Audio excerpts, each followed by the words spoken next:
And I believe the mic is on. Is it on? Can you hear the mic? There we go. Welcome, everyone, to the April 2010 meeting of the FCC. Before we begin today's proceedings, I have an unfortunate announcement to make. I'm saddened to report that Commissioner Baker is not with us today due to the unexpected death of her mother, Nancy Atwell, this Monday afternoon. Commissioner Baker is, of course, with her family in Texas today.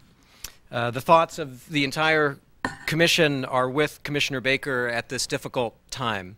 We're saddened by her loss and extend our heartfelt condolences to her and her family. Always thinking of others first, Commissioner Baker wanted to make sure that her absence did not impede the work of the Commission. Her votes on today's items will be registered through our electronic voting system, and the items, when final, will reflect the votes of all 5 commissioners. With that, Madam Secretary, would you please introduce our agenda for this morning? Thank you, Mr. Chairman. Good morning to you, and good morning, commissioners. Today's agenda includes 6 items for your consideration. First, you will consider a notice of inquiry and notice of proposed rulemaking initiating universal service reforms as outlined in the National Broadband Plan and Joint Statement on Broadband. Second, you will consider an order on reconsideration regarding automatic voice roaming requirements and a second further notice of proposed rulemaking regarding automatic roaming for mobile data services.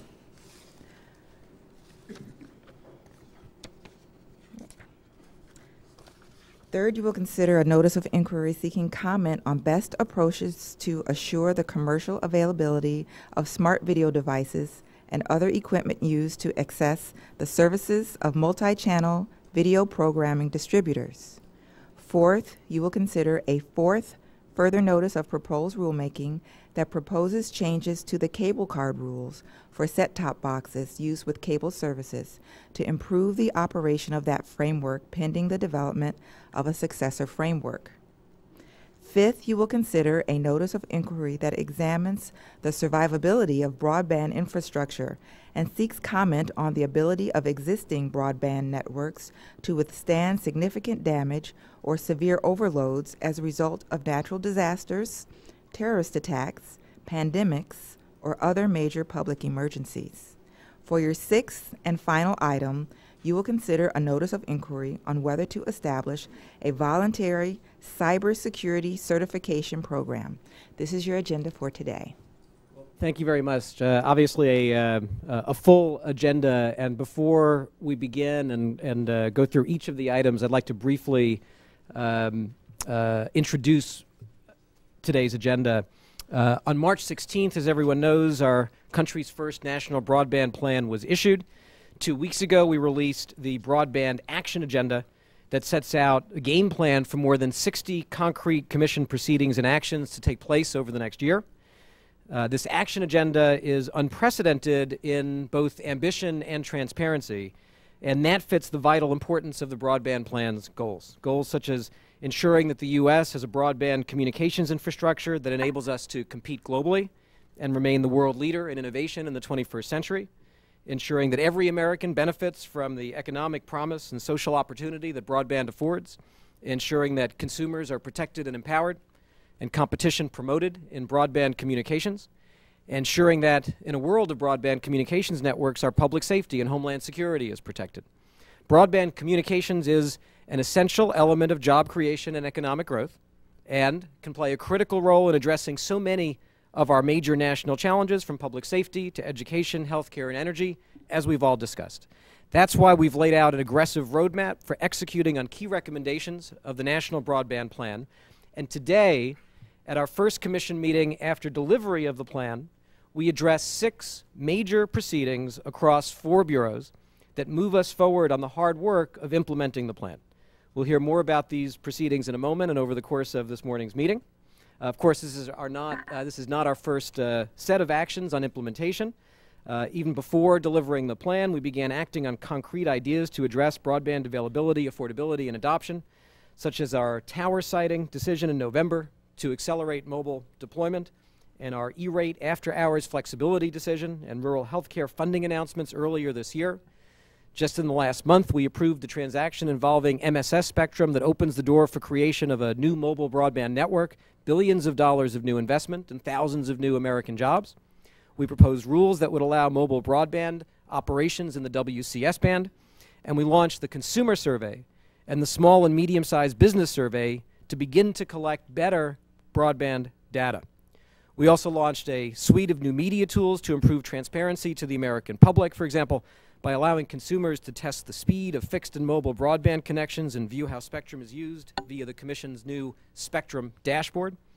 And the broadband team helped drive the launch of several important public-private partnerships that will help bring broadband and broadband training to several communities at risk of being left behind: seniors, small businesses, low-income households, minority communities, and community institutions like schools and clinics. Like the professional process of the broadband team and commission leading up to the plan, the processes for implementing the plan will be characterized by transparency, inclusiveness, and accountability. For example, to enable the public to monitor our activities and progress, we've already put up a tracking tool on the broadband.gov website. I believe it is vitally important that the Commission move forward, as it is doing today, to act on the broadband plan's roadmap to protect America's global competitiveness and public safety, to help deliver the extraordinary benefits of broadband communications to all Americans. Working to make sure that America has world-leading high-speed broadband networks lies at the very core of the FCC's mission in the 21st century. I believe this essential mission is completely consistent with the Communications Act, and am confident that the Commission has the authority to implement the broadband plan. As we evaluate the recent Comcast decision, I'm committed to working with my colleagues to ensure that our actions are rooted in a sound legal foundation designed to foster investment and innovation, promote competition, and protect and empower consumers and ensure public safety. Finally, I want to take a moment to thank the chiefs and management teams of the Commission's bureaus and offices for their outstanding leadership in putting together the implementation agenda, along with Phoebe Yang, Eric Garr, and others who have played and continue to play such a vital and excellent leadership role in moving the broadband plan forward. The magnitude and importance of this agenda and the workload it creates require a disciplined management process.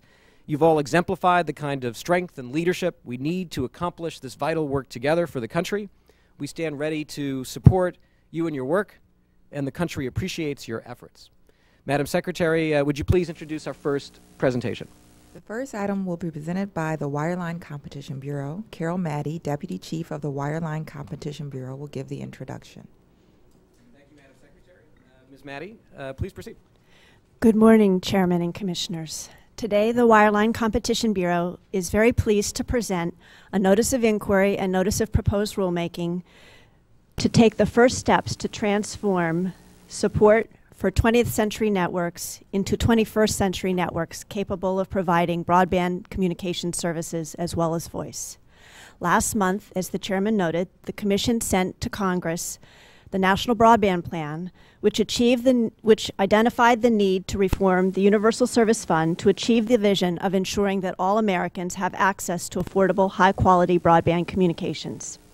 The plan recommended measures to cut costs for existing voice service and create a new Connect America fund that directly supports broadband without increasing the overall size of the fund. Just last week, I spoke at a conference called IP Possibilities, where one of the attendees spoke about how important broadband is to rural America. He had a son. His son was taking online classes at his high school that involved streaming video. The kid played sports after school, and he was lamenting the fact that when he came home, he wasn't able to do his homework because he didn't have broadband at home. That's why this matters. Universal service reform is going to be a marathon, not a sprint. The Bureau is very excited to present the first item in a series of proceedings to implement the National Broadband Plan's vision for transforming universal service. I'd like to acknowledge the hard work of numerous people, particularly Katie King, in the Wireline Bureau, to be prepared to present this item to you barely a month after the release of the plan. And on a personal note, I'd also like to thank Donald Stockdale, who carried the ball so far on this item, both while I was still working on the plan itself and since then while I've been on the road educating key stakeholders about the plan's recommendations. Seated with me today is Amy Bender, Deputy Chief of the Telecommunications Access Policy Division. Amy will present the item on behalf of the Bureau. Good morning, Mr. Chairman and Commissioners.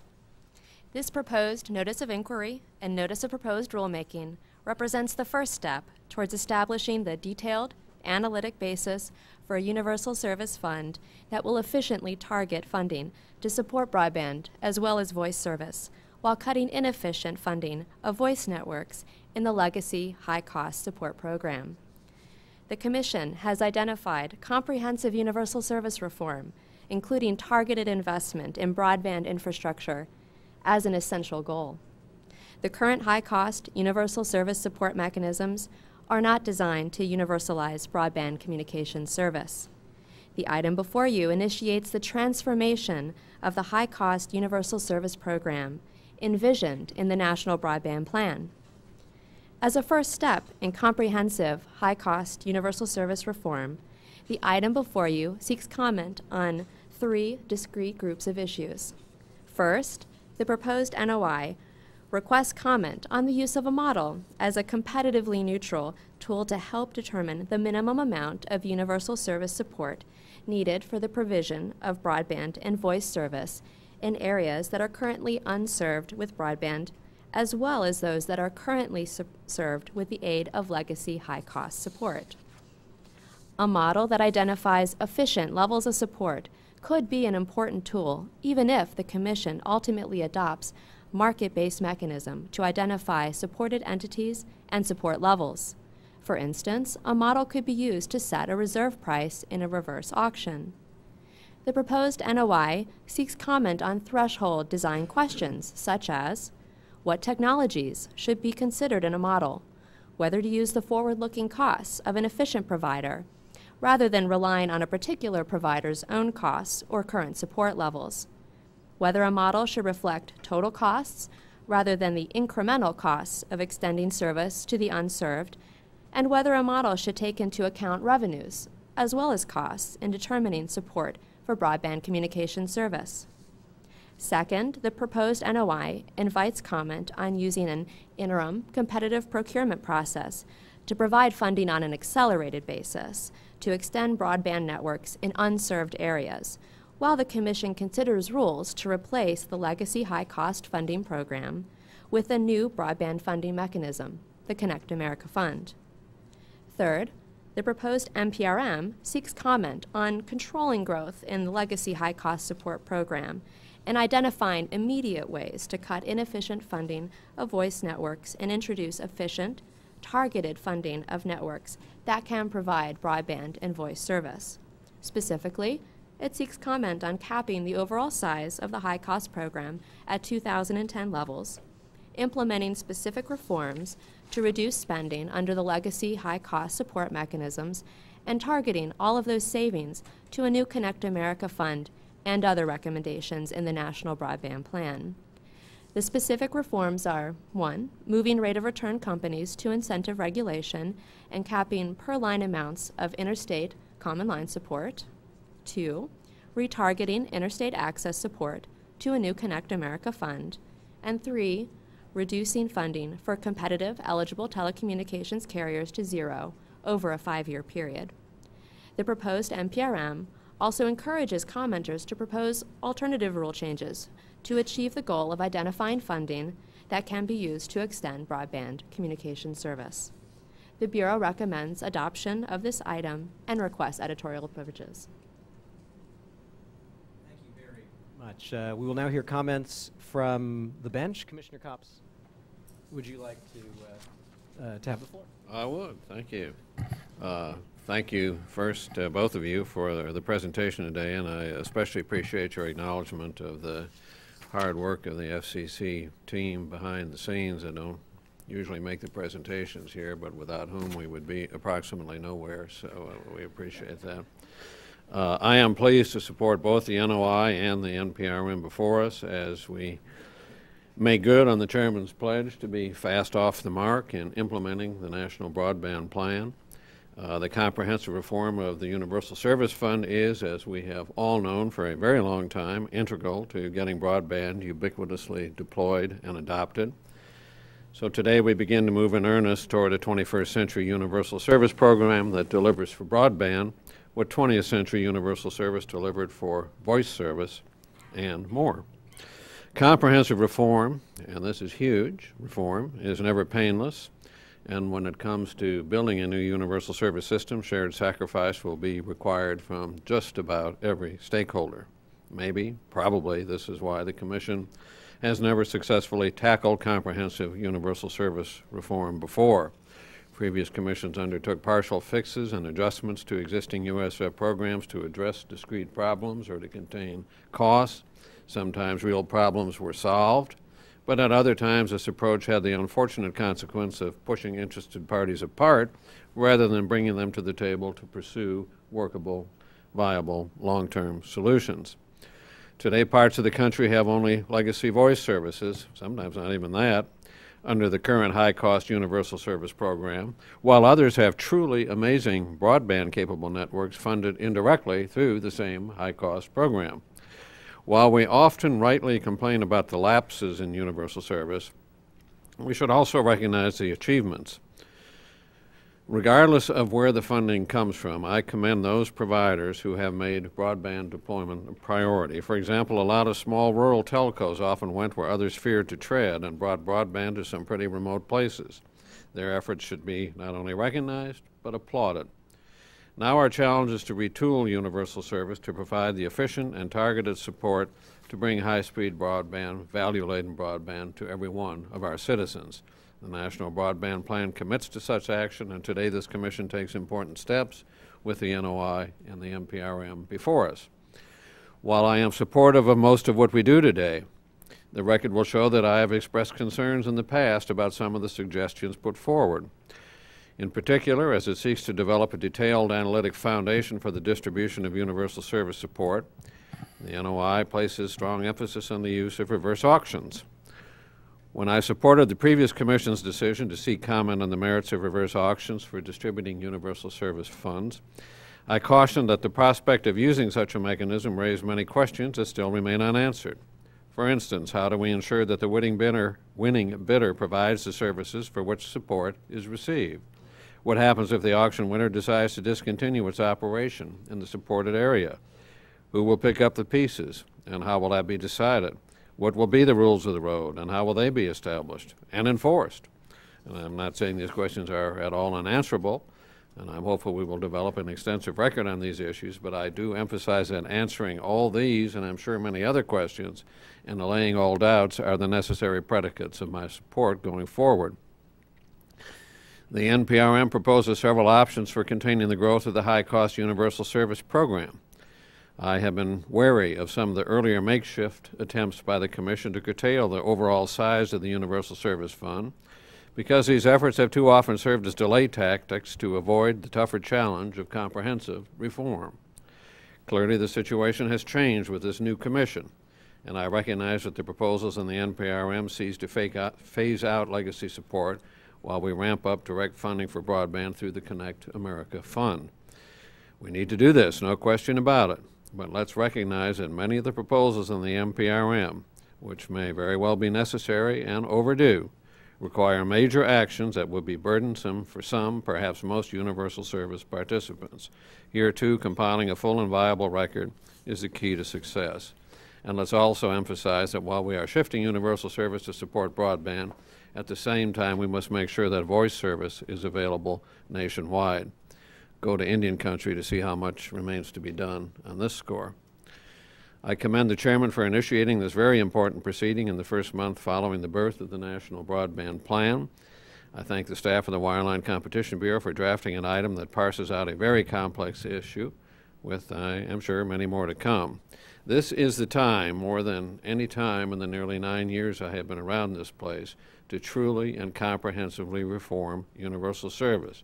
We have the commitment, we have the plan, and now we begin to implement. And I think these items make a great start, and we begin to glimpse the prize at the end of the road, which is a first-rate broadband network covering the length and breadth of the country. Thank you. Thank you, Commissioner Cobbs, very much. Commissioner McDowell. Thank you, Mr. Chairman. Today, we take an important first step on our journey toward badly needed universal service reform. USF is America's largest telecommunications subsidy program, which redistributes nearly $9 billion per year. If we've been able to agree on only one thing at the FCC, and of course we've been able to agree on many, many things, but if it were only one, I think we would all agree that the universal service subsidy system is antiquated, arcane, inefficient, and just downright broken. For instance, since 1998, the contribution factor has increased from just over 5% to more than 15% today. Positive and constructive change must happen as soon as possible. In November of 2008, the Commission came very close to a bipartisan, groundbreaking agreement to resolve many of the most vexing challenges facing not only universal service, but intercarrier compensation as well. Unfortunately, needless roadblocks were thrown in our way. But today, we have an opportunity to regain our momentum and pursue honest, constructive, and comprehensive reform for the benefit of American consumers. I therefore support today's NPRM and NOI. First, the NOI seeks comment as to whether the Commission should use a cost model for a new support mechanism for broadband. And if so, the NOI seeks additional comments on how a model should be structured. Second, the NPRM seeks comments on potential ways to contain the growth of the fund through cuts in the existing system, putting out for comment the cuts that were outlined in the broadband plan and also soliciting additional ideas. And I'm also encouraged and pleased that we are seriously examining the possible benefits of employing reverse auctions. As I've mentioned several times over the years, comprehensive universal service reform must adhere to 5 basic principles. So I'm going to say it again. The Commission should, number 1, contain the growth of the fund. Number 2, in a limited and fiscally sound manner, explore the possibility of broadening the base of contributors. Number 3, reduce the contribution burden. Number 4, ensure competitive neutrality. And number 5, eliminate waste, fraud, and other abuses of the system. To achieve effective and meaningful universal service reform, the Commission will need to engage in a complex analysis of potential costs surrounding any changes to the fund. Today's NPRM and NOI start that process. I thank the Chairman for his leadership in this area. I also thank Sharon Gillette and the diligent team working in the Wireline Bureau for your tireless work on these issues. And I look forward to working with you and my Commission colleagues on an expeditious, transparent, and fair process in pursuit of sensible reforms. Thank you, Mr. Chairman. Thank you, Commissioner McDowell. Commissioner Clyburn. Thank you, Mr. Chairman. With this item, we embark upon an ambitious and long overdue mission, the comprehensive reform of our universal service system to support broadband in geographic areas where there is no business case to deploy or operate broadband. In order for us to successfully accomplish this mission, we must begin with a good roadmap. The item before us identifies the issues to consider when devising our roadmap. I thank the staff for their hard work in identifying these issues in the National Broadband Plan and for their effort on this item. While the start of any journey can be exciting, it can also be fraught with anxiety. I recognize that there are many reasons for industry to be apprehensive. However, I hope that as we begin the discussion of how to design a new support system and realize cost savings in our current system, that we remain focused on our essential goal of fully connecting all Americans to voice and broadband services. Thank you. Clyburn, thank you. Let me join my colleagues in thanking the staff on working so hard on this multi-layer complex Rubik's Cube of a project that, as all of my colleagues have noted, is vitally important for the American people. These items today reflect an important milestone in our deeply important effort to ensure that every American, no matter where they live or what they earn, has access to affordable, high-quality broadband communication service. It will not be easy. That is the consensus of this group, and we know that to be true. But it's also what we are committed to do. It's necessary that we do so to promote economic growth, job creation, and broad opportunity for all Americans in the 21st century. One of the key components of the National Broadband Plan and the Commission Joint Statement on Broadband was comprehensive reform of the Universal Service Program. I am very pleased that we're out of the gate running, as Commissioner Kopp said, in this first of a series of proceedings to implement that vision.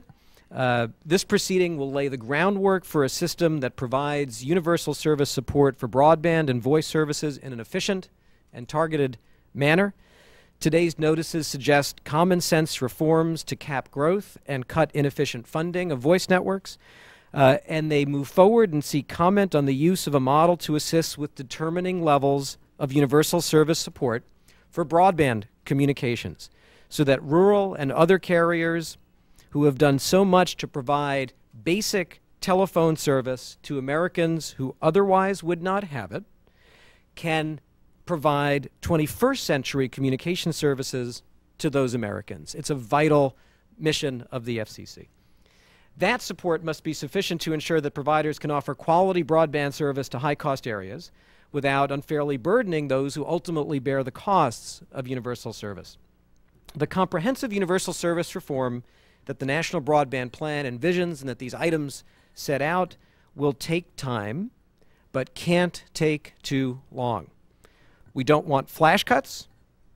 We want a reasonably paced but certain approach to converting universal service to broadband communications. That's why the plan sets out a clear step-by-step approach, suggesting that the Commission begin with action and act steadily and consistently as we work with all stakeholders to get this job done. This item begins that process by seeking the best way to create an accelerated process to fund deployment of broadband networks in unserved areas, while the Commission works on fully implementing the new Connect America Fund. Again, I thank Carol, Amy, and all the people who have worked behind you on this important project.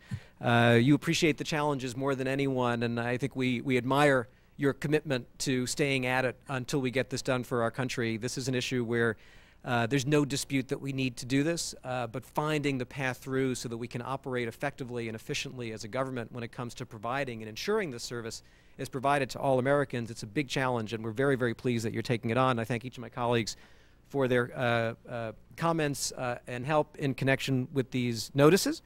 And with that, let me have us proceed to a vote. All those in favor of these items say aye. Aye. All those opposed say nay. And the ayes have it, so ordered. The Bureau's request for editorial privileges is granted. Thank you again very much.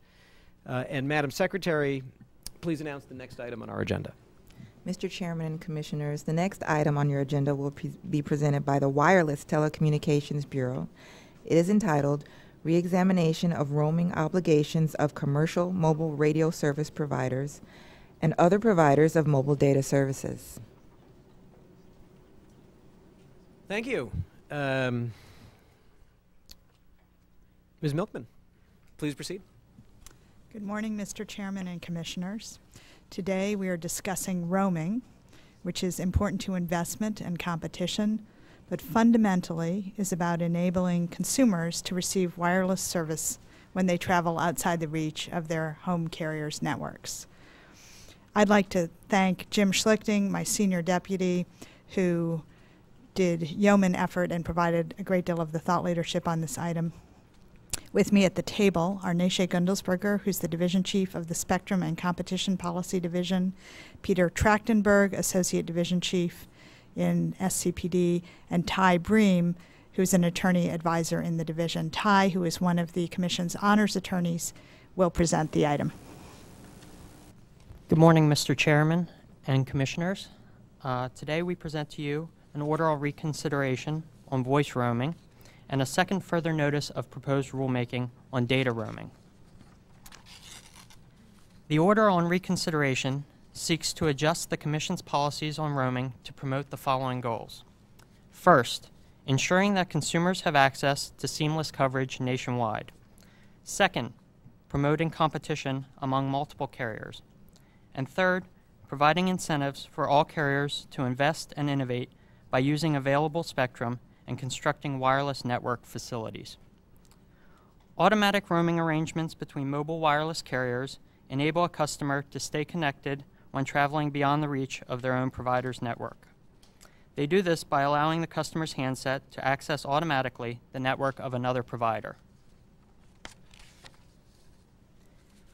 The order on reconsideration eliminates the home roaming exclusion adopted by the Commission in 2007. Upon reconsideration, the order finds that an upfront categorical exclusion of home roaming from the automatic roaming obligation is not the best way to further its goals.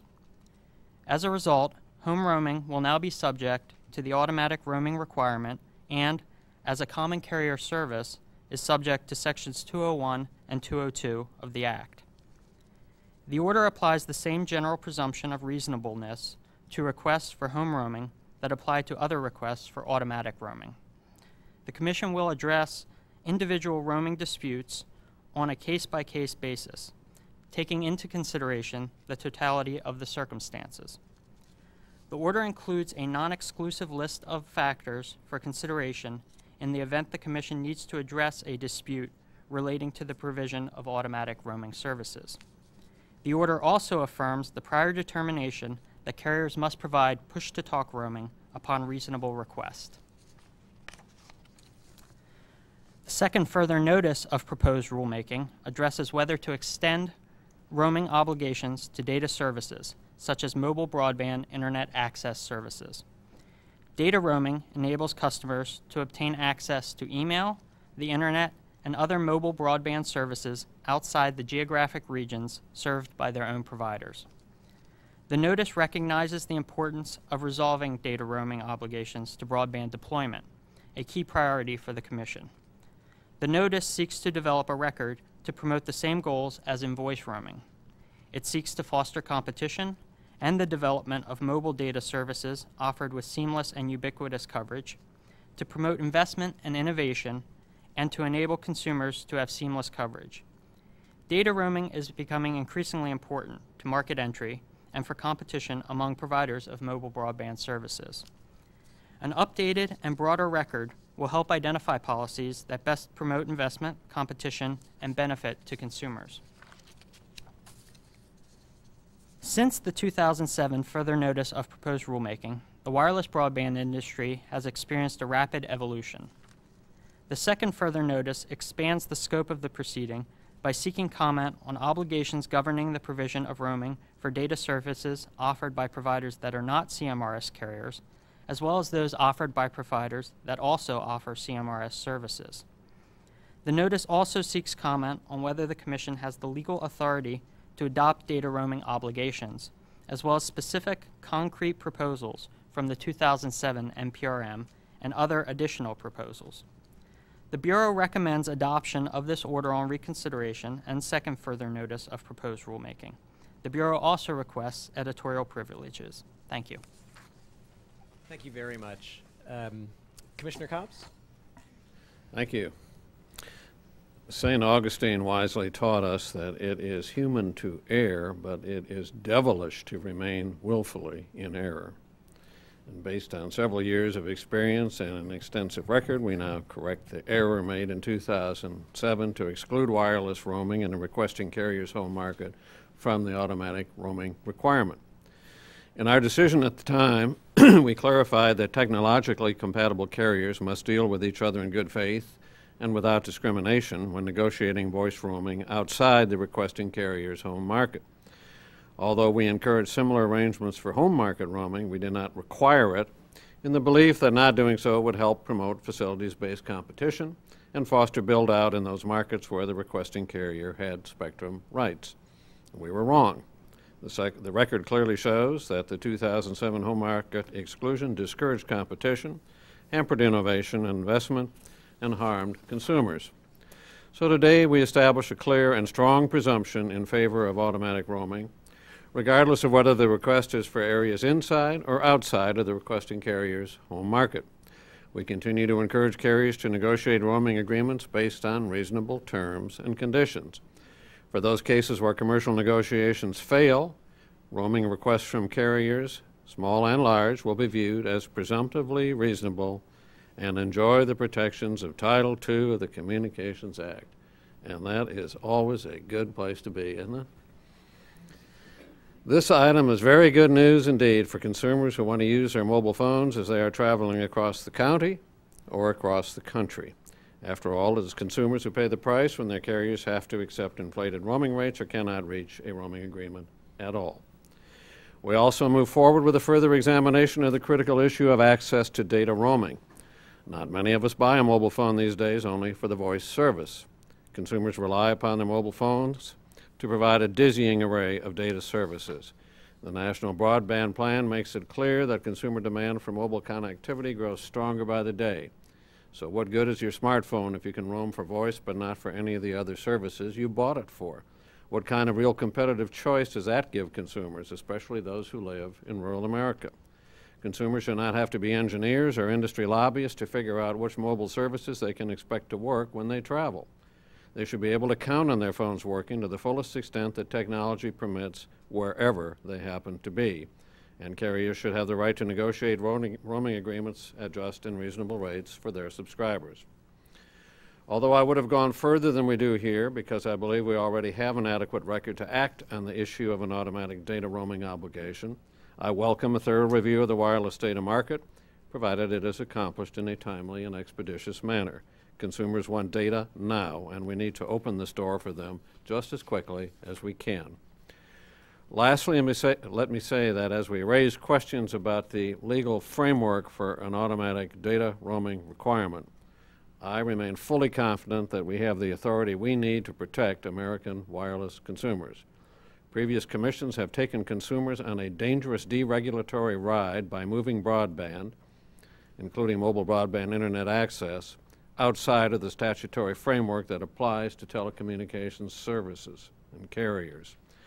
The Commission abdicated its consumer protection responsibilities in favor of a no-touch regulatory approach that benefited primarily big companies. Remember when we used to treat telephones as telephones and the telecommunications that enable them as telecommunications services? We need to do that again. Thank you. Commissioner Copps, thank you. Commissioner McDowell. Thank you, Mr. Chairman. Today's order is the product of literally years of hard work by countless individuals. Finally, we are writing an important chapter in the FCC's history by making it easier for American consumers to enjoy seamless, nationwide wireless coverage, while also preserving incentives for carriers to build out their own facilities, resulting in more efficient use of our country's airwaves. We achieved this accomplishment today unanimously. In so doing, I am reminded of one of the guiding principles espoused by that great telecommunications policy philosopher, Coach Mike Krzyzewski. Coach K often says that two can beat one if they play as one. And he goes on to say, 5 can beat 2 if they play as one. Well, today, the 5 of us are playing as one. I'm voting to support today's decision because it balances a number of other competing interests, such as promoting competition among multiple wireless carriers, encouraging new entry into the wireless market, and providing incentives for all carriers to invest and innovate. In our August 2007 order on roaming, which I supported, the Commission ruled that automatic voice roaming is a common carrier service subject to Title II of the Act. At the same time, however, the Commission did not extend that decision to those carriers that were requesting voice roaming in geographic areas where they held spectrum licenses to provide wireless services. In making this exclusion for home roaming, we reasoned that imposing an automatic roaming obligation in home markets might discourage build-out in these markets and therefore undermine facilities-based competition. We also recognized the importance of roaming and encouraged wireless carriers to continue to negotiate and reach automatic roaming contracts in those home markets. In the intervening years, through numerous meetings with an array of interested parties, I learned that the great majority of carriers that were seeking regulatory relief here were successfully continuing to strike new roaming deals in the marketplace. On the other hand, I also learned that in some instances, the home roaming exclusion unintentionally created confusion. Yes, once again, a government rule produced an unintended consequence. The rule led to some to conclude that a carrier effectively had no right to request roaming in any market where it held spectrum, and the would-be host carrier had no obligation to negotiate roaming arrangements for those markets. Carriers also complained that they had no rights under Title II to seek relief from the Commission for those disputes arising from roaming requests in the home markets. As a result, for several years now, interested parties have sought to modify the home market exclusion in a number of what I view as cumbersome ways. The good news today is that we agree on a new course. Specifically, we recognize that the better, simpler path is to eliminate the home market exclusion completely. We also clarify that wireless carriers have statutory rights to complain even if they seek automatic voice roaming arrangements within a home market. By setting forth factors that the Commission will consider in the event of a complaint, we provide a framework that will provide both sides, the host and the requesting carriers, with greater incentives to succeed in negotiating roaming agreements based on reasonable terms and conditions. We allow market forces to drive flexible deals among market players to give consumers the benefit of seamless, nationwide voice services. Finally, with respect to the further notice on data roaming, for some time now I've requested that interested parties submit for our consideration a legal analysis setting forth the means to this end. The question is simple. Given that wireless broadband services are classified as Title I, without dissent from this Commission, is there a legally sustainable path to mandate automatic data roaming? I have sought this analysis well before the D.C. Circuit's recent ruling in the Comcast case, which casts even more doubt on our jurisdiction in this area.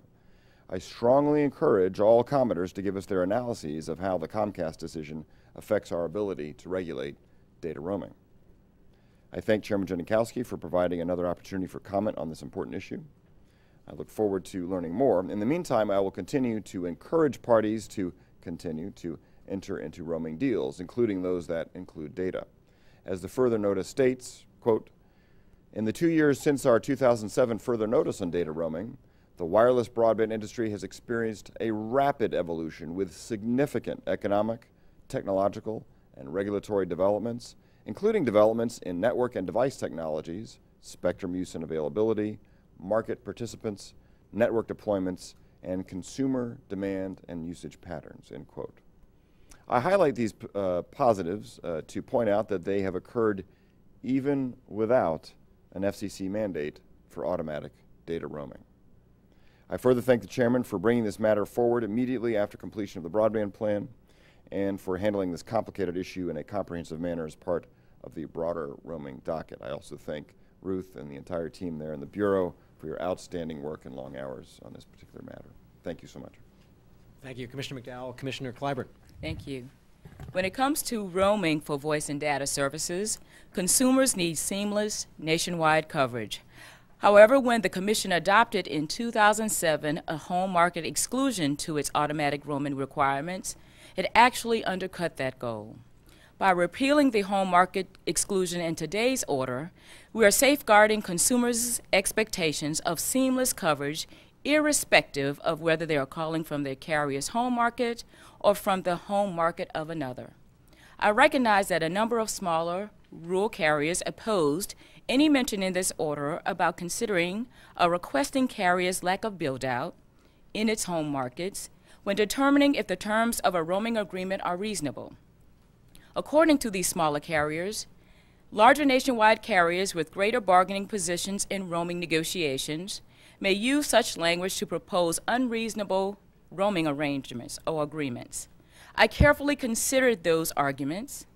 I have decided, however, to support today's order because the relevant language makes it clear that any roaming request is presumed to be reasonable, and no hosting carrier can use a requesting carrier's lack of build-out as the sole dispositive factor for imposing unjust roaming terms and conditions.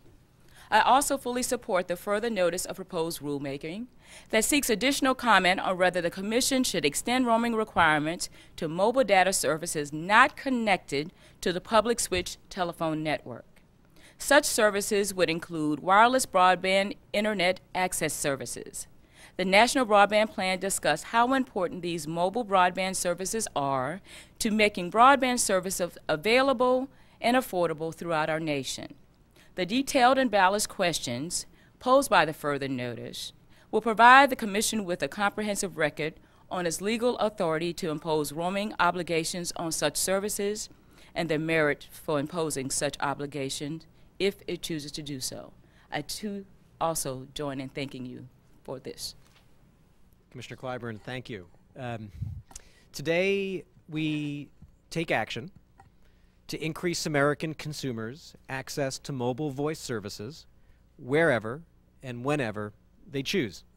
We do so by creating a framework for seamless nationwide voice roaming, a framework that will encourage carriers of all sizes in all markets to reach reasonable commercial agreements with each other, while also encouraging those carriers to continue investing in the coverage and capacity of existing voice networks.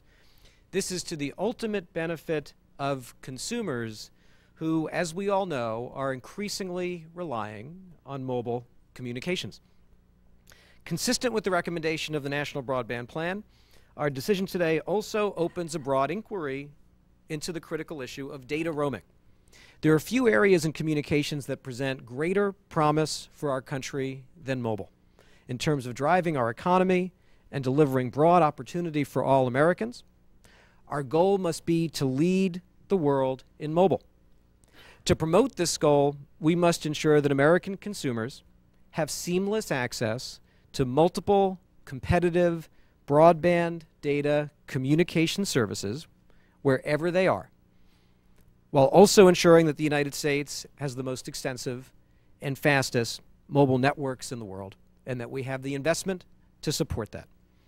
I thank my colleagues for their helpful input on this item, and I particularly thank the Bureau for working on this issue in such an excellent manner. It's very important.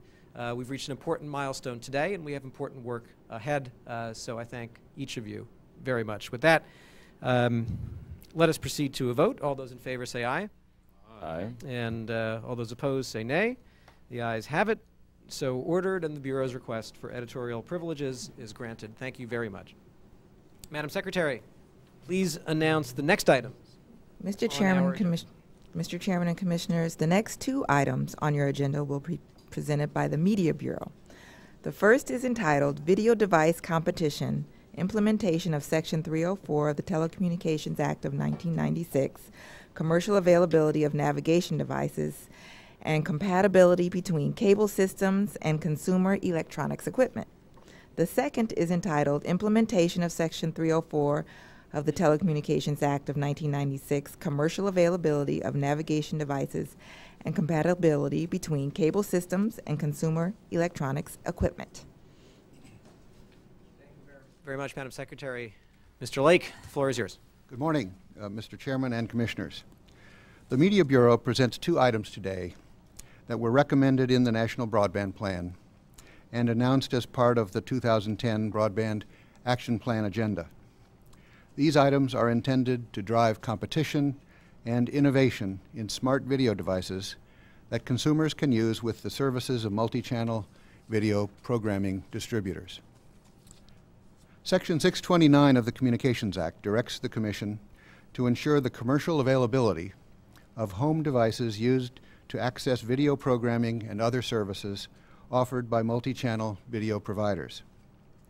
The Commission's efforts to achieve that goal to date have met with limited success. The current solution, called the CableCARD, reaches only the cable industry, not other MVPDs. Today, 4 out of the top 10 MVPDs are not cable companies and represent 41% of all MVPD subscribers. The CableCARD solution has been deployed in only 500,000 retail devices. We propose today a new approach that will apply to all MVPDs, thus enabling consumer electronics manufacturers to develop products for a larger customer base and allowing consumers to buy devices that will continue to function even if the consumer changes service providers. Consumers today increasingly access video from multiple sources, including MVPD services, the internet, DVDs, and over-the-air broadcasting. They seek to have smart video devices that can bring video content from all of these sources together for ease of selection, recording, and viewing. The NOI we present today proposes to make this possible by requiring that all MVPD services terminate in a standardized interface to which consumer electronics firms can design in offering new smart video devices for the home. The standardized interface would be implemented through an all-vid adapter that would act as an intermediary between the consumer's device and the MVPD's service. The service provider would be free to innovate within its network to improve its services without requiring replacement of the consumer's home devices. And a consumer could switch from one MVPD to another and continue to use the same smart video devices. The NOI also invites suggestions on alternative approaches that would achieve the same objectives. Our second item, a fourth further notice of proposed rulemaking, proposes a number of changes to the CableCARD regime to make it serve consumers better in the interim before the new approach is in place. Joining me at the table this morning are Nancy Murphy of the Media Bureau's front office, Mary Beth Murphy, Steve Brockhart, and Brendan Murray of the Bureau's Policy Division, and John Wong and Allison Neplock of the Bureau's Engineering Division. Allison will present the notice of inquiry, and then Brendan will present the fourth further notice of proposed rulemaking. Thank you. Good morning, Mr. Chairman and Commissioners. I am excited to present this notice of inquiry in the Commission's video device competition proceeding. The National Broadband Plan noted that while innovative devices fundamentally change how people use broadband, we believe that a smart video device platform that works with all MVPDs will spur innovation, draw users to broadband, and in fact, change how people perceive and use broadband.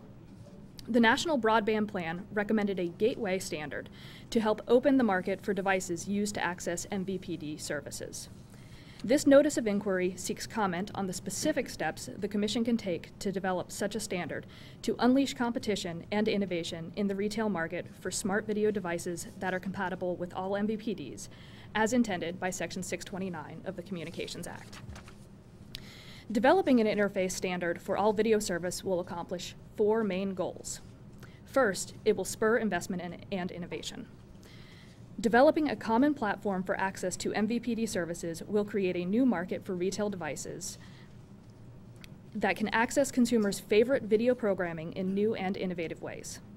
This platform can enable development of new features, such as enhanced parental controls, integration of video and non-video content from multiple sources, including the internet, and devices aimed at specific market segments, such as the visually or hearing impaired or speakers of foreign languages.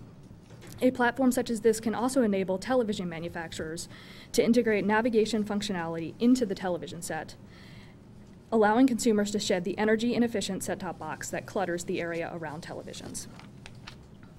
Second, it will increase consumer choice. By allowing consumers to buy equipment that will operate with all MVPDs, the common interface will make it easier to switch providers or receive content from multiple providers. Additionally, new smart video devices will enable consumers to enjoy a competitive choice of price, quality, convenience, and features to access video content that is available both through traditional MVPDs and through the internet. Congress emphasized the importance of this competition when it enacted Section 629, stating that competition in manufacturing and distribution of consumer devices has always led to innovation, lower prices, and higher quality. Third, the common interface will allow unfettered innovation also in MVPD delivery platforms. MVPDs will be able to innovate on their own schedule without having to wait for electronics manufacturers to catch up. With a clear demarcation point between the MVPD network and the home network, MVPDs will be able to deploy new services on their network that will be available immediately on smart video devices. Finally, this initiative will encourage wider broadband use and adoption. Televisions are the most ubiquitous screens in the home. Because televisions will be able to integrate features of the internet, including internet-based video, additional information relevant to the programs being watched, social networking, or other great new features, even consumers without computers will be encouraged to take advantage of broadband service in their homes. To achieve these goals, the Notice of Inquiry introduces the concept of an adapter that would allow a smart video device to access all platforms. This all-vid adapter could take the form either of a small setback device for connection of a single smart video device or a whole home gateway, allowing many smart video devices in the home to access the MVPD network. The adapter would perform all MVPD-specific tuning, security, and other functions necessary to enable video devices to navigate the MVPD network and for MVPDs to protect their networks.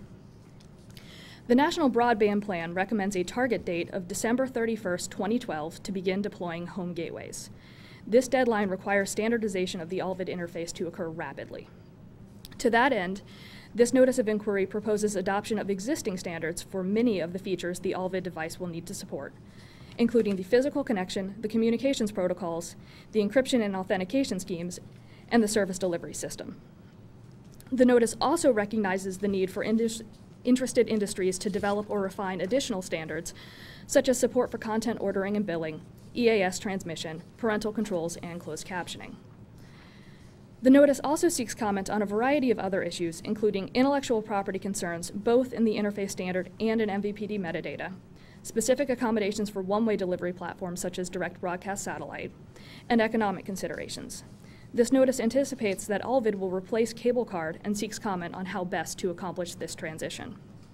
Finally, the notice invites alternative proposals that could achieve the same statutory objectives in the same time frame.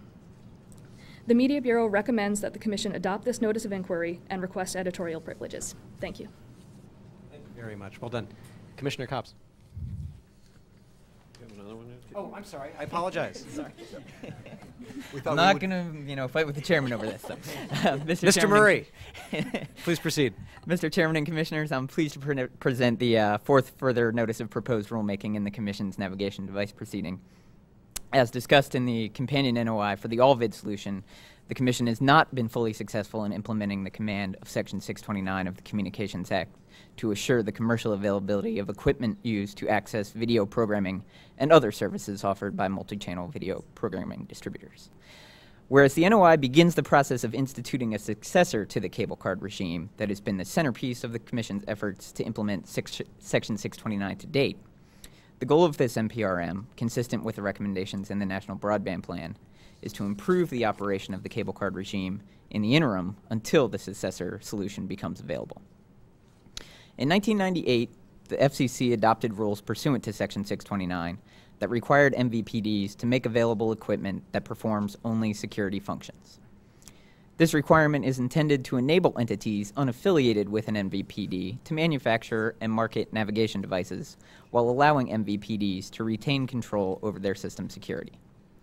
The Commission also adopted a rule that requires MVPDs to use this separated security in the devices that they deploy. This common reliance is intended to reduce the cost of the security elements and to give MVPDs incentives to support those security elements. In 2003, the Commission adopted standards that largely reflected the terms of a Memorandum of Understanding that was negotiated between cable operators and the consumer electronics industry. That agreement established the technical details of the conditional access element, resulting in the creation of the CableCARD. The CableCARD is a security device provided by the cable operator and inserted into a navigation device purchased at retail or into a set-top box leased from the cable provider. Unfortunately, in practice, cable customers have been reluctant to buy retail CableCARD-compatible navigation devices. The National Broadband Plan notes 4 factors that have hindered consumer demand for retail equipment that can access cable services. First, retail devices cannot access switched digital video content without a separate tuning adapter. Second, consumers buying retail devices pay higher prices than those who lease set-top boxes from their cable company. Third, installation and support procedures for retail CableCARD devices are more inconvenient than for leased devices. And finally, the CableCARD device certification process is complex and expensive, which discourages manufacturers from building devices. This fourth further notice addresses those deficiencies in order to remove the disparity in the subscriber experience for those customers who choose to buy a navigation device at retail rather than lease the cable provider's set-top box. The proposed rules would ensure that retail devices have comparable access to video programming that is pre-scheduled by the programming provider, make CableCARD pricing and billing more transparent, streamline CableCARD installations, and clarify that CableCARD device certification is limited to certain conformance tests. The fourth further notice also proposes modifications to the rule that requires a specific interface on cable operator leased set-top boxes to allow recording on digital recording devices. Multiple parties have raised concerns about the rule, which requires a functional IEEE 1394 interface, but does not define what the term functional means. Those parties assert that the rule is not specific enough to be effective, and that even if it were specific enough, other interfaces could achieve the purpose of the rule. The Commission proposes to modify the rule to specify the functionality of this interface more fully and give operators the option to continue to include the IEEE 1394 interface or substitute another functionally comparable output. Finally, in order to encourage cable operators to use their limited capacity more efficiently by transitioning to all digital, we propose to allow them to place into service new one-way, high-definition navigation devices with integrated security. We believe that these proposed rules will improve the CableCARD regime and further the goals of Section 629, while the Commission takes action to establish a new solution to ensure the commercial availability of video navigation devices as proposed in the accompanying NOI. The Media Bureau recommends that the Commission adopt the fourth further notice of proposed rulemaking and requests editorial privileges. Thank you. Thank you. Commissioner Cobbs. Thank you. Thank you very much. Here we continue with still more steps to implement the National Broadband Plan. That's good news. I want to thank the Bureau for bringing us these items. I know it's an incredibly complex, complicated, convoluted topic, so you're kind of our navigation device to get through this, and we appreciate that. One lesson we learned from the incredible research and analysis that went into the National Broadband Plan is that video content will clearly be an important driver of broadband adoption. And the plan also suggested some creative pathways, or dare I say, gateways, to help get us there. One of these is a dynamic integrated user interface so that consumers will have unlimited choice in content. That term, integrated user interface, is about as explanatory as network neutrality. So not the least part of the ingenious plan before us is the much better terminology of gateway devices that can open up new worlds of content and services for consumers. We're moving to a world where consumers will be able to watch the content of their choice on the platform of their choice. A lot of folks have worked on this idea, and I thank them all. And I want to take special note of the public interest groups in their comments for the National Broadband Plan who encouraged us down this path. They had a front row seat for the CableCARD saga, and they appreciated that we truly needed something different. The one shining promise that Section 629 of the '96 Act held out for greater competition has gone, as you remarked, largely unfulfilled. Thus far, the CableCARD endeavor has produced more consumer frustration, not to mention agency angst, than it has competition. The intent, we all recall, was to spur on a competitive retail market to provide consumers more choice, but it didn't happen. In many ways, the outcome of our pursuit has been the opposite of what was intended. The path to the retail market has been, for many reasons, obstructed at nearly every turn. Something is clearly not working as intended when consumers encounter such disparities between the cost, installation, and support of CableCARD devices for those who purchase a retail device and for those leasing the cable provider's set-top box. The push for gateway devices has the potential to spur real competition to bring amazing new technology to the marketplace.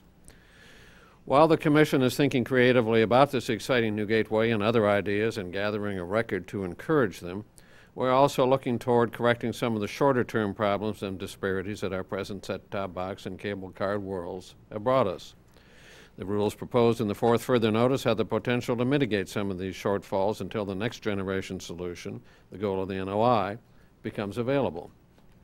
Part of this would be greater transparency in making sure that consumers understand the costs associated with both retail and leased devices.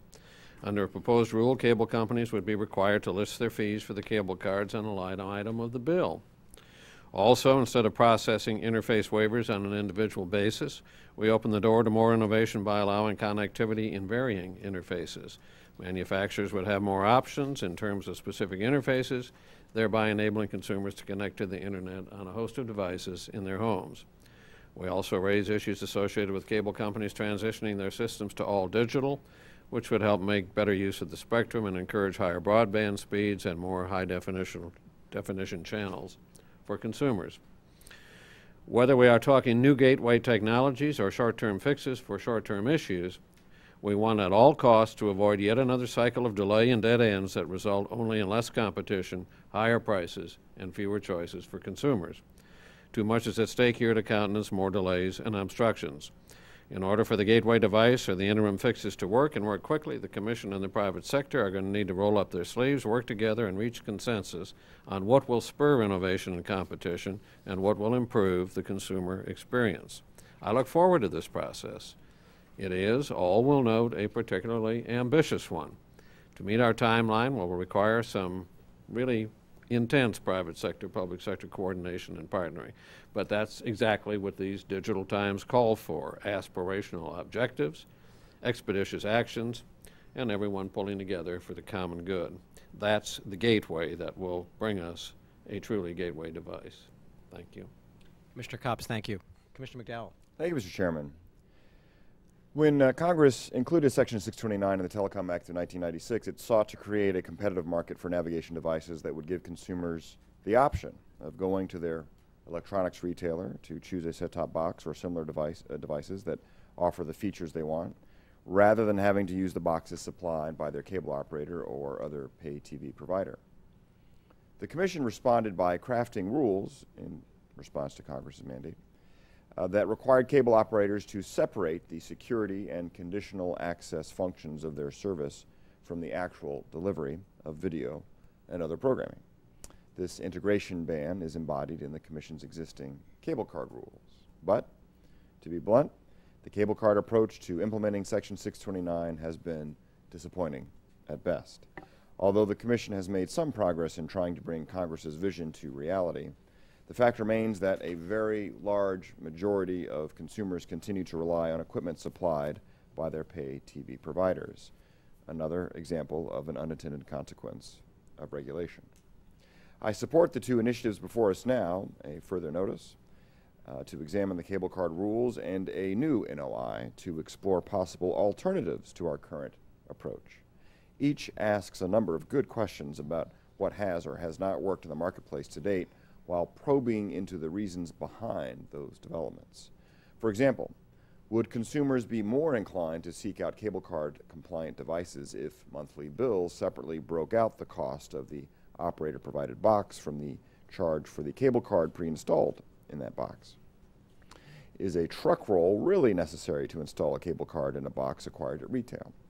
And perhaps most important of all, what do consumers consider in weighing whether to lease a box from their MVPD as opposed to buying a box from a third-party provider? How much are technical challenges and fear of being stuck with soon-to-be outmoded hardware or software affecting consumers' decisions? And for me, another question is, what ever happened to downloadable security? Answers to these queries will help us decide what we can do to modify today's CableCARD regulations effectively and to address the challenges going forward under Section 629 as technological innovation continues to outpace the government's ability to keep up. Asking questions, however, should not be taken as a signal that we have prejudged the answers. In particular, I wonder about the assumptions underlying the so-called all-video or all-vid proceeding, so I'm pleased that we are opening that docket with a wide-ranging inquiry. The idea of accessing the internet through the TV screen is certainly attractive. So attractive, in fact, that the marketplace already appears to be delivering on that vision without any help from the government. A quick internet search revealed more than a dozen different devices available to consumers who wish to bring some or all of the internet to their television screens, ranging from specialized web video products and software applications to elaborate home theater PCs and even online gaming consoles. And yesterday, in a very unscientific effort to learn more about the current state of this rapidly evolving marketplace, my team and I took a little field trip to a local big box electronics store to see what kind of internet TV products are on the shelves right now. I found options ranging from the latest flat-screen TVs preloaded with specific web-based offerings to simpler devices that can move content from the open internet straight to the TV screen via HDMI cables or through simple wireless technologies. The most popular products cost $250 or less, and the store was having trouble keeping them in stock. The salespeople reported that in the year and a half since some of these products appeared to the market, they are among the top 3 video accessories the store sells. Consumers are using them to enjoy over-the-top web-based video on their widescreen digital TV screens, thereby not only bypassing the video offerings of traditional MVPDs, but competing directly against them as well. In fact, according to the latest ComScore data, Americans downloaded more than 28 billion videos in February, more than double the number of downloads during the same month of a year ago. It's not difficult to see the implications of this trend for the future of broadband technologies and the MVPD market. The lessons from my field trip show us that the marketplace can and does respond to consumer demand with an array of innovative options and price points that we cannot hope to replicate through regulation.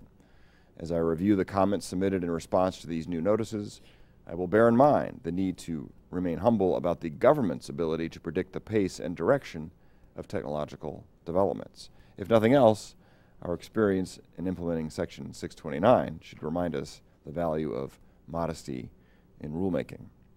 I thank the staff and the whole team there at the Media Bureau for their hard work on these 2 notices, and I look forward to reviewing the information and analyses that commenters will provide with us. Thank you very much, Mr. Chairman. Thank you. Commissioner Clyburn. Thank you. By unveiling today's NPRM and NOI concerning navigation devices, the Commission is taking important first steps toward retooling a set-top box regime that has long been broken. Just one measure of this failure, as noted by the Bureau, is the fact that since July of 2007, cable operators have deployed more than 18.5 million leased devices pre-equipped with cable cards, compared to only 489,000 cable cards installed in the retail devices connected to their networks. The proof, as they say, is in the pudding. I therefore applaud the Chairman, his staff, and the Media Bureau for acting swiftly on the recommendations in the National Broadband Plan to find a new solution to a familiar problem. If we are to live up to the directive by Congress to the Commission in Section 629, we must engage with the industry and listen to consumers in order to develop more effective preconditions to an environment in which navigation devices can flourish at the retail level. The time has arrived for us to examine the potential for any electronics manufacturer to offer smart video devices at retail that can be used with the services of any MVPD. In addition, given that the current process for obtaining MVPD certification is cumbersome and expensive, I am eager to explore ways in which electronics manufacturers can forego unnecessary coordination and negotiation with MVPDs.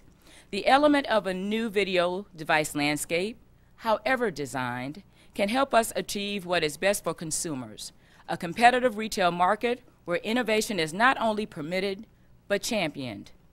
In the interim, the CableCARD NPRM seeks to address the most immediate flaws in the current system. The Media Bureau has devised what appears to be a comprehensive set of proposals that can help consumers while we attempt to revamp the entire system. Important suggested changes include reforms for the handling of switched digital technology, the industry's pricing and billing practices for cable cards, cable card installation, and the process of cable card device certification. I look forward to input from all parties to help guide us towards the most effective and creative interim solutions to this broken regime. I encourage all industry players to follow the lead of those who have already signaled their constructive involvement in the process. I look forward to engaging in these issues and will rely on the industry and public interest experts as we take a second crack at fulfilling the mission given to us by Congress. Thank you. Thank you, Commissioner Clyburn. And thank you to the staff. It's a complex topic that ultimately has some very real and practical effects on almost every American consumer in their living room or wherever they watch TV. So it's very important, and I'm pleased that the Commission is acting today toward increasing video choices for consumers and unleashing competition and innovation in the retail market for smart video devices. These are, as you've heard, devices that consumers can use to select and enjoy video programming not only from their pay TV services, but increasingly from the internet or from other sources. Consumers want devices that can navigate the universe of video programming from all of these sources and present the choices to them in a simple, integrated way. They also want to know that if they buy a device, they won't have to replace it if they change video providers. Congress recognized the inherent challenges and obstacles to achieving this competition and innovation and directed the Commission to foster a competitive retail market for such devices. We act today to fulfill that mandate. When Congress enacted Section 629, the Commission and the industry first tried to implement it through, as you've heard, a technology called the CableCARD. That approach, as is very widely recognized, has not achieved its objective. Indeed, only a tiny fraction of all set-top boxes in use in American homes include cable cards. And only 2 companies today sell cable card-enabled devices through retail outlets that integrate pay TV programming and internet content. The notice of inquiry we adopt today proposes a new approach designed to better serve consumers and promote competition and innovation. Under the proposed approach, a pay TV service provider would deliver its signals, as you've heard, to a small adapter on the customer's premises that would present a standard interface to all consumer devices. When you cut through it, this is about creating basic standards and simplicity that will increase the ability of entrepreneurs and innovators to innovate and provide more choice to consumers. The idea, in fact, is to promote standards and simplicity that will have 4 outcomes. First, to enable and empower consumer equipment makers and software developers and other innovators and entrepreneurs to design new smart devices and applications that can work with any pay TV service. Second, allow pay TV providers to innovate in their networks and compete in offering improved subscription services without forcing consumers to replace home devices. Third, to generate significantly greater competition and consumer choice in this area. And fourth, to promote greater broadband use and adoption as consumers enjoy the benefits of competition and of products that link pay TV and internet content. Just as a shopping mall presents customers with numerous retail outlets, smart video devices would offer viewers a single window into pay TV content and internet content, as well as content that a viewer has already bought or archived. We recognize that today's proposal is only one possible approach, and we see comment on other ways to achieve the goals I've described. Unlocking innovation in and around smart video devices will drive broadband use and investment and increase consumer choice, promoting economic growth and job creation. Whatever approach we choose, prompt action will enable consumers to take full advantage of the expanded programming options offered by digital video services and the growing array of video available on the internet. There's no question that there is significant consumer demand. The platform needs to enable consumer choice and innovation that will meet that demand. The second item we're adopting is a notice of proposed rulemaking to make the CableCARD regime work better in the interim before a successor approach is in place. We propose rule changes that it would improve the transparency of CableCARD charges, streamline installation procedures, and increase the functionality of retail CableCARD devices. Consumers would be able to see that they are paying the same for a cable card used with a retail device as for one used with a device leased from a cable operator. There's consumer confusion in this area, and it can be addressed through smart disclosure and transparency approaches. Installation and support for a cable card used in a retail device would cease to be more inconvenient than for one used in a leased device. And cable operators would be required to offer cable cards that enable a retail device to record one program while displaying another. These simple changes, which we aim to implement promptly, should have a direct and immediate impact on the effectiveness of the cable card regime while we work on a more innovation-enabling successor. Taken together, these actions are essential and important steps to bringing greater competition and innovation to this critical part of our media and broadband landscape. Thank you very much for the hard work on both of these items. Let us proceed to 2 votes. First, on the notice of inquiry. All those in favor say aye. Aye. And all those opposed say nay. The ayes have it, so ordered. And now on the notice of proposed rulemaking. All those in favor say aye. Aye. All those opposed, nay. The ayes have it. The Bureau's, well, both items are adopted, and the Bureau's request in both cases for editorial privileges is granted. Bill and team, thank you very much for your work on this, and we look forward to prompt action on both of these areas. Thank you. Madam Secretary, please announce the next item on the agenda. Mr. Chairman and Commissioners, the 5th item on your agenda will be presented by the Public Safety and Homeland Security Bureau. It is entitled, Effects on Broadband Communications Networks of Damage to Our Failure of Network Equipment or Severe Overload.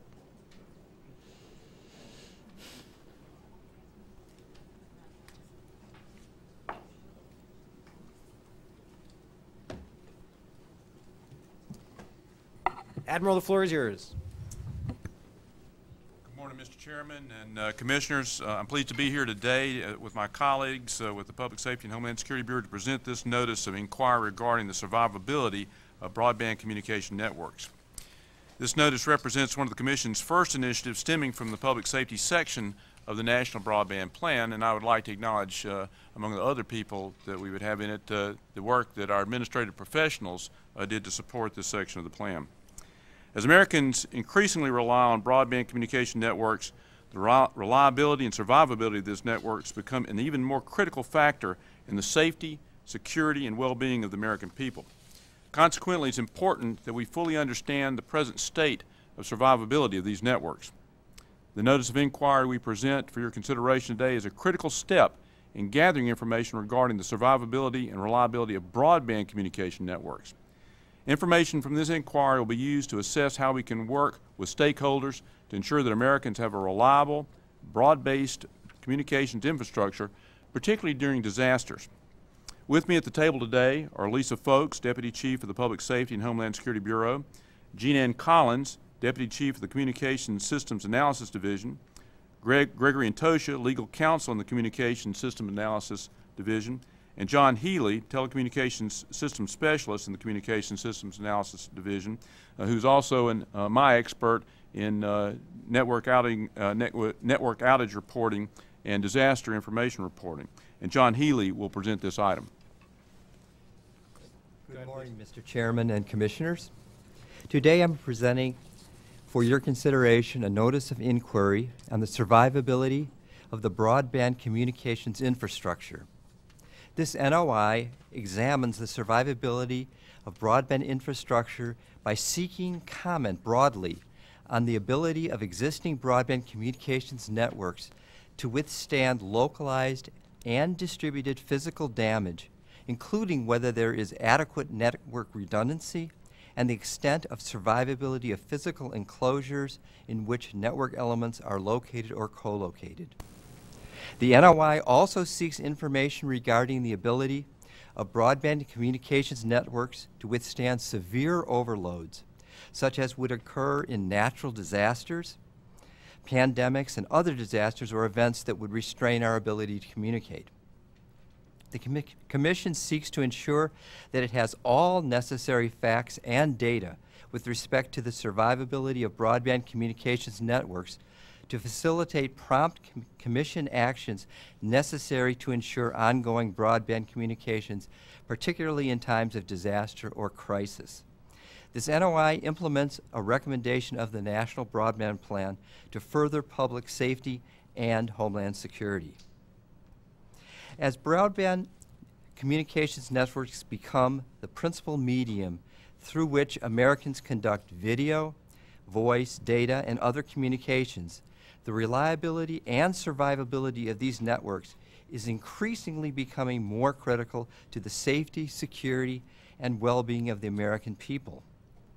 Broadband communications networks are increasingly being used for telecommunications type services, blurring the distinction between the public switched telephone network and IP-based broadband communications networks.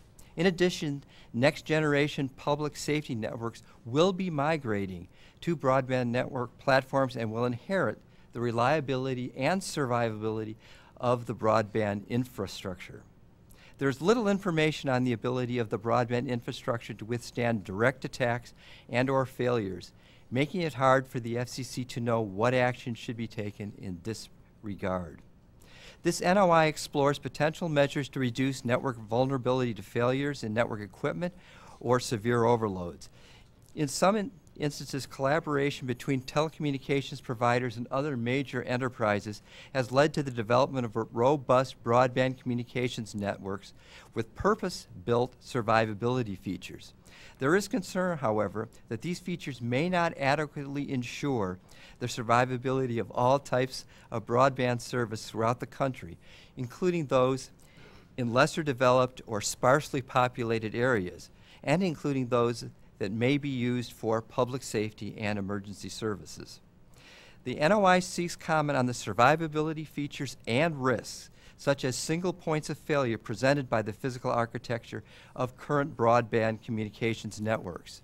In the NOI, we also seek comment on single points of failure present in broadband communications networks and on the measures communications providers already take to minimize the potential for single points of failure. Further, the NOI seeks information on the survivability of physical enclosures in which network elements are located and the risks of network facility co-location. Comment is also sought regarding the extent to which best practices are implemented and what the FCC's role should be in encouraging the implementation of security best practices or standards. The NOI also asks for comment on cases where existing redundancy just does not work. That is, service is lost even where there is redundancy. There is concern that the level of redundancy and effectiveness of that redundancy in routing around failures may be inadequate in broadband communications networks. This NOI seeks comment on what the FCC can do to improve the resilience of broadband communications networks, particularly when emergency services ride these networks. Finally, the NOI before you today seeks comment on the ability of broadband communications networks, including broadband access networks, to maintain effective operations during severe network congestion or overload, such as during pandemics or other types of events. The NOI seeks comment on whether the capacity of residential broadband access networks is sufficient to handle sudden surges in use and what procedures are in place to handle overloads and rapidly apply network resources where needed. Current telecommunications networks apply or have sets of management controls to handle overloads. In this NOI, we seek comment on the type of management controls that are in place or should be in place for broadband communications networks and how well these management techniques handle severe overloads. The NOI also seeks comment on whether the FCC should collect data on network usage during these types of events. Finally, the NOI seeks input regarding the need for priority services for broadband communications networks, particularly ones used for public safety and emergency services. So thank you for your consideration. The Bureau requests editorial privileges. Thank you. Thank you very much. Commissioner Cobbs? Thank Thank you. I want to commend the chairman once again for launching this examination of broadband network survivability, and thank our Public Safety and Homeland Security Bureau for their hard work in fleshing this out. We all learned the hard way that natural disasters and man-made attacks can have devastating effects on our communications infrastructure, and we learned how integral communications infrastructure is to our safety and security in a dangerous world. Network survivability has a lot to do with national survivability when tragedy strikes. The Commission has worked hard in recent years, starting with our follow-up to Hurricane Katrina under Chairman Martin, to improve the reliability and redundancy and deal with the effects of network overload. And under the new Commission and Chairman Janikowski, we're moving even closer to an integrated approach to public safety communications with strong support from the Admiral and his very able team. And that's exactly what we should be doing. I always think of my old boss who used to remind Senator Fritz Hollings, who would remind me just about every other day that the safety of the people is always the first obligation of the public servant, and we appreciate your helping us to discharge that responsibility. Commissioner Copps, thank you. Commissioner McDowell? Thank you, Mr. Chairman. Thank you, Admiral, and to all of your crew and deckhands here for all your hard work on this. These areas really are critically important, and I appreciate all the work you're doing. In light of America's increasing dependence on broadband communications services, and given trends suggesting an increased susceptibility to operator error and malicious cyber attacks, efforts to promote greater vigilance among market participants, increase the security of our communications infrastructure, and offer more information about cybersecurity practices would benefit consumers of broadband. If consumers receive adequate information, the knowledge about the tools and techniques used by their service provider to combat criminals and hackers and such, they will no doubt be more comfortable with their broadband experience. And likewise, enhancing our understanding of the state of survivability in broadband and to explore potential measures to reduce vulnerability to failures in network equipment or server overload conditions, such as during a natural disaster, pandemic, or God forbid a terror attack, will also be beneficial.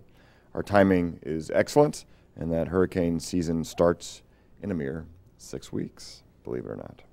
So I look forward to engaging with all interested parties to gain a better understanding about the status of our nation's broadband networks, and I also want to explore further what the Commission's role can and should be with fostering further development. So thank you very much, and thank you, Mr. Chairman. Commissioner McDowell, thank you. Commissioner Clyburn? As a national broadband plan makes abundantly clear, given the pace at which Americans are increasing their reliance on broadband services, we should expect broadband networks to soon become the primary medium through which we communicate. With that understanding, one of the federal government's highest priorities must be to employ all measures necessary to protect each aspect of our broadband networks from every form of potential failure. I was particularly pleased to see that the notice of inquiry seeks comments on the survivability features of the entire architecture of broadband networks in all communities, including those that are lesser developed and sparsely populated. I thank the Chairman and the Public Safety and Homeland Security Bureau for initiating this inquiry and look forward to reviewing the recommendations on how we can ensure reliability of our broadband networks. Commissioner Clyburn, thank you. Admiral, John, team, this item and the next item are last today, but they're certainly not least. And I think you've done an excellent job of reminding us how central our broadband communications networks are and how vital these issues of public safety and security are. As each of my colleagues has mentioned, Americans, we are all increasingly relying on broadband communications networks for all of our communications needs. And as that happens, the reliability and survivability of our broadband communications networks becomes an even more critical factor in the safety, security, and well-being of our economy and the American people. And as network attacks and the level of risks and costs increase, it is beyond important that we fully understand the implications of this evolution in communications and that we take all necessary and appropriate steps to ensure the survivability of our voice in broadband communications networks.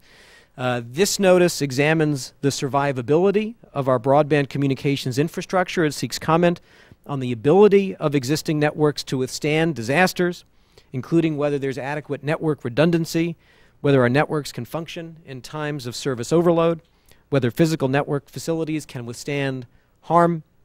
This is a vitally important step in ensuring, first, that the Commission has the facts and data it needs with respect to the survivability of our broadband communications networks and related issues, and second, that we can quickly take all necessary actions to ensure ongoing broadband communications in times of disaster or crisis. So this is very important work that you are all engaged in, that the Commission is engaged in. I thank you for your work on this item.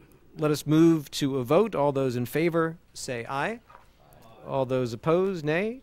The ayes have it. The Bureau's request for editorial privileges is granted. Admiral, I believe you'll be staying. Madam Secretary, please announce the next item on the agenda. Perhaps Mr. Chairman and Commissioners, the sixth and final item on your agenda today will also be presented by the Public Safety and Homeland Security Bureau. It is entitled Cybersecurity Certification Program. Excellent. Admiral, please. Mr. Chairman and Commissioners, I'm pleased to introduce the notice of inquiry which seeks comment on whether the Commission should establish a voluntary program in which communication service providers would be certified for their adherence to a set of cybersecurity objectives or practices. This is one of the, additionally, one of the first items implementing recommendations of the Public Safety section of the National Broadband Plan. Broadband communication networks are rapidly becoming a critical component to almost every facet of America's well-being. Banking, investment, and commercial interests routinely rely on the durability and security of IP-based networks to move capital and to attract goods and services around the globe. Our medical and educational establishments increasingly rely on robust broadband communication networks to reach distant patients and students in real time. Moreover, all levels of government, from the national to the local level, depend on our communication networks to provide services to the public, collect information, and maintain security. At the same time that we are seeing increasing dependence on these networks, communication service providers face increasing threats from operator error and malicious cyber attacks. For example, destructive software can be spread from computer to computer in an attempt to exploit vulnerabilities and thus undermine the integrity of the Internet. Despite these threats, many enterprises are spending less on security. With this backdrop, the National Broadband Plan recommended that the Commission initiate a proceeding to establish a voluntary cybersecurity certification program and other voluntary incentive programs with the goal of creating market incentives for communication service providers to upgrade their cybersecurity measures as they apply to the networks. In making this recommendation, the National Broadband Plan stated that a voluntary cybersecurity certification program could promote a culture of a more vigilant network security among market participants, increase the security of the nation's communication infrastructure, and offer end users more complete information about their provider's cybersecurity program. This NOI implements the recommendation by exploring whether such a program could be created, should be created, and could be created, and if so, how it should be structured. The NOI also examines what other actions, including voluntary incentives, the Commission should consider to improve cybersecurity and education on cybersecurity issues. And Greg and Tosha will present this item.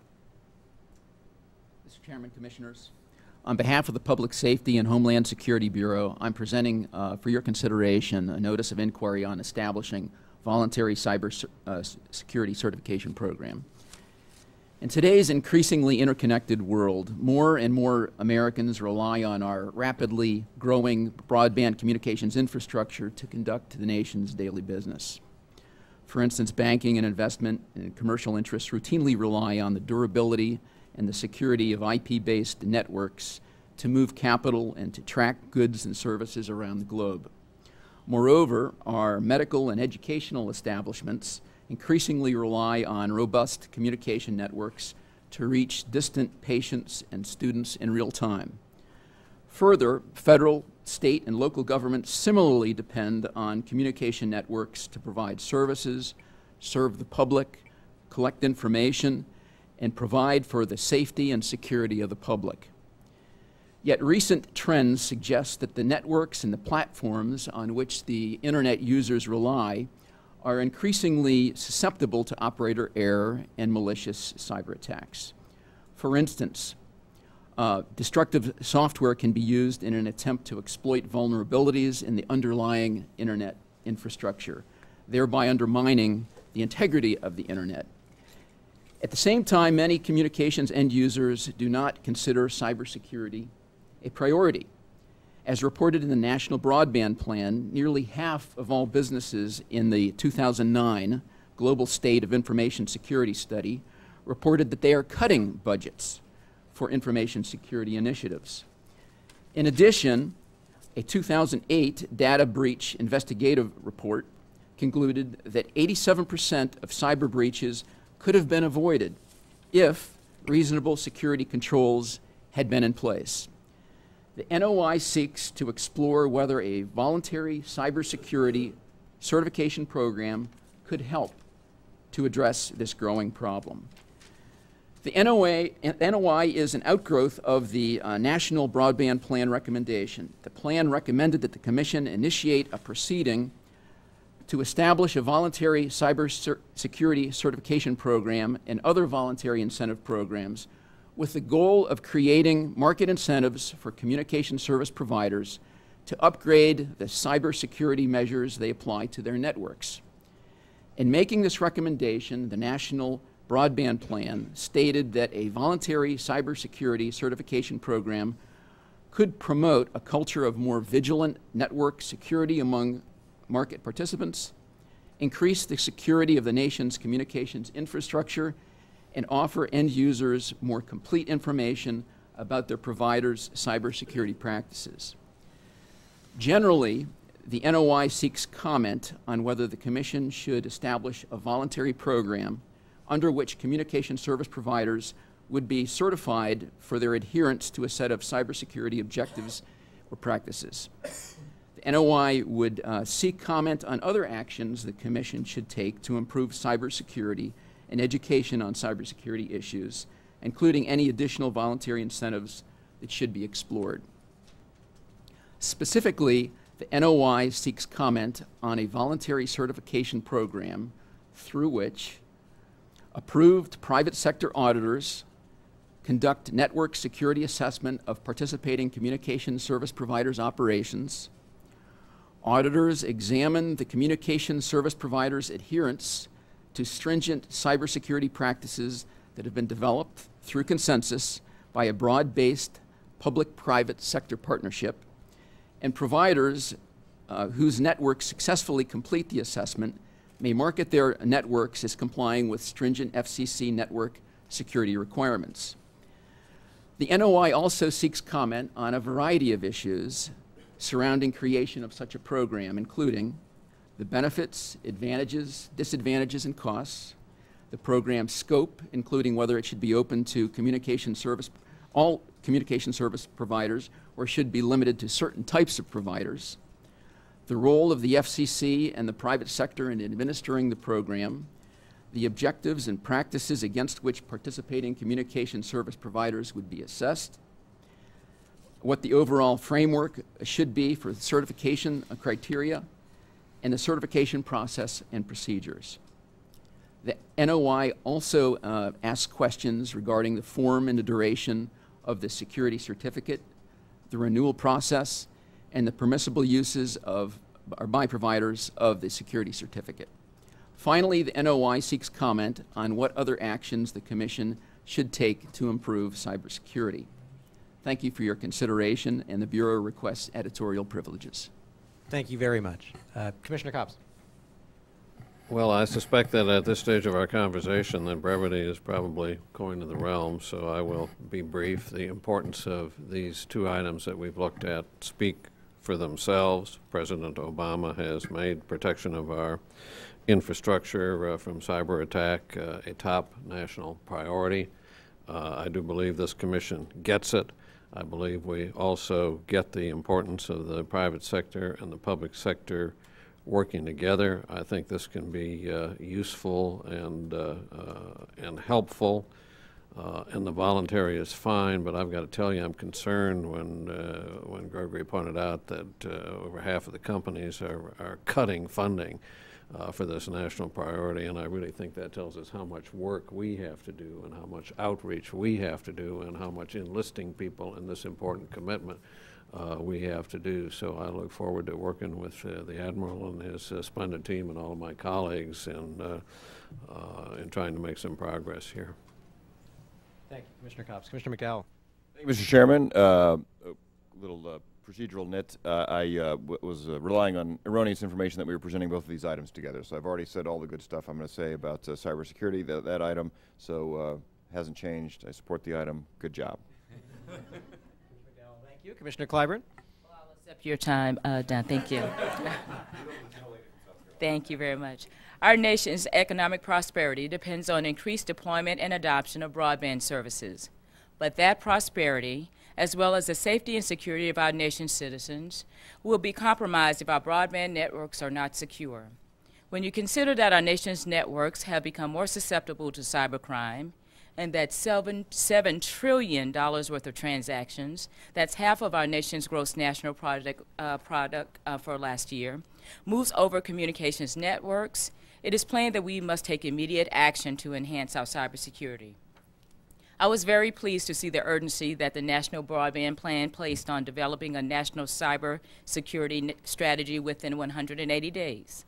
I am even more encouraged by the Commission adopting this notice of inquiry on cybersecurity certification program in our first open meeting after announcing the plan. By moving so quickly to enhance our nation's cybersecurity, the Commission places the security and safety interests of our nation's citizens at the head of the line, exactly where it should be. This notice of inquiry takes a prudent, careful, and comprehensive approach to determining the best methods to encourage communications service providers to implement best practices in cybersecurity. As recently as November of 2009, the National Security Agency estimated that as much as 80% of the cybercrime could be prevented by simply instituting proper configuration policies and conducting good network monitoring. One solution is to ensure that cybersecurity best practices are being implemented.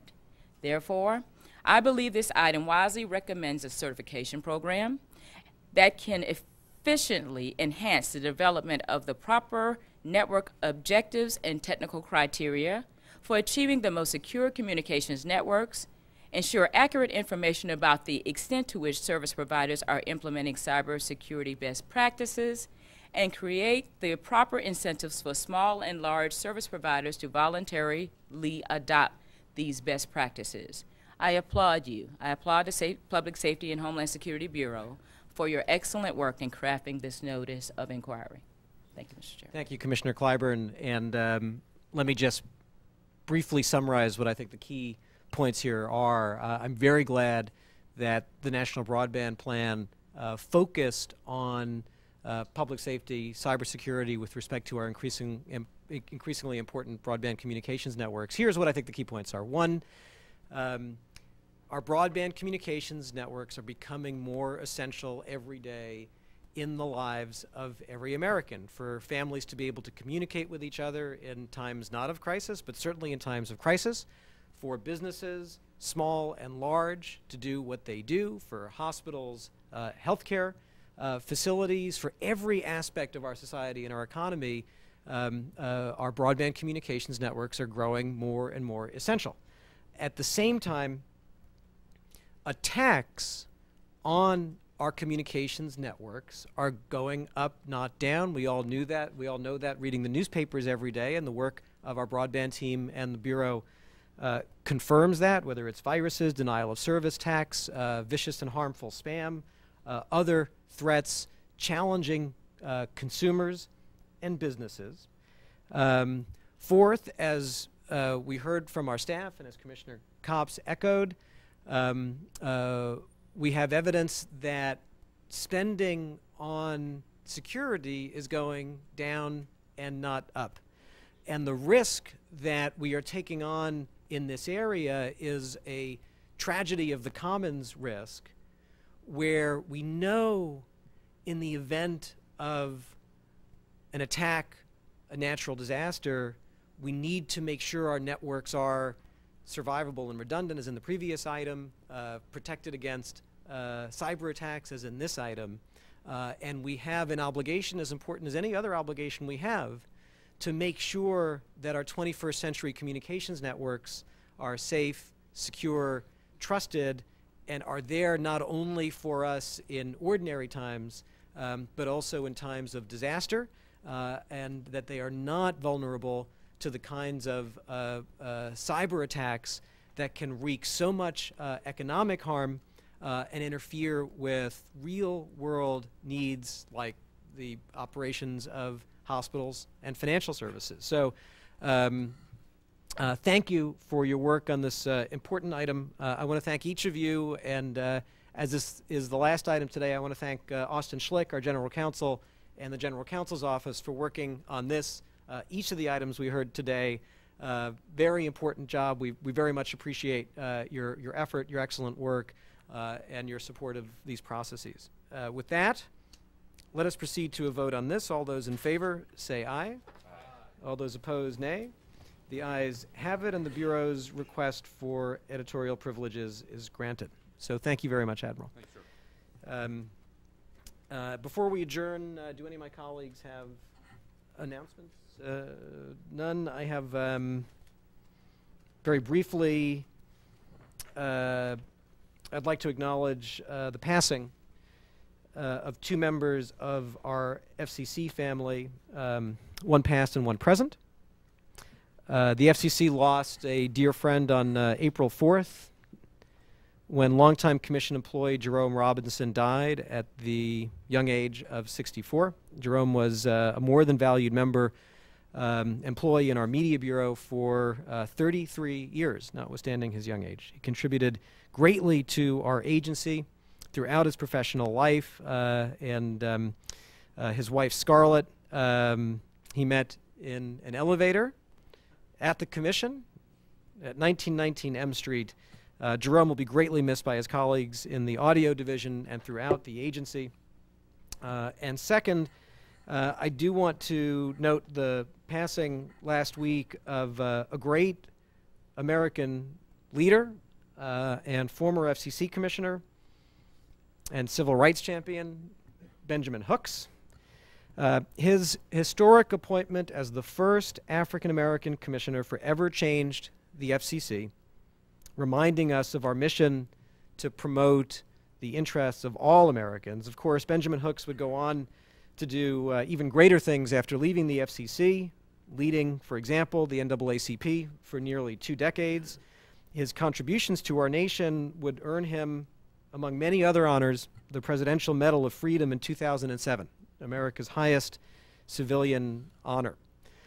President Obama said it extremely well last week. Our national life, and I'm quoting, is richer for the time Dr. Hooks spent on this earth, and our union is more perfect for the way he spent it, giving a voice to the voiceless. On behalf of the FCC, I extend condolences to both Jerome Robinson and Benjamin Hooks' families and offer our prayers, thoughts, and sympathies during this time of loss, of course, to them, and again to Commissioner Baker on the sad loss of her mother. And on that sad note, Madam Secretary, if there are no further announcements, please announce the date of the next Commission meeting. The next agenda meeting of the Federal Communications Commission is Thursday, May 20th, 2010. Thank you very much to everyone. We are adjourned.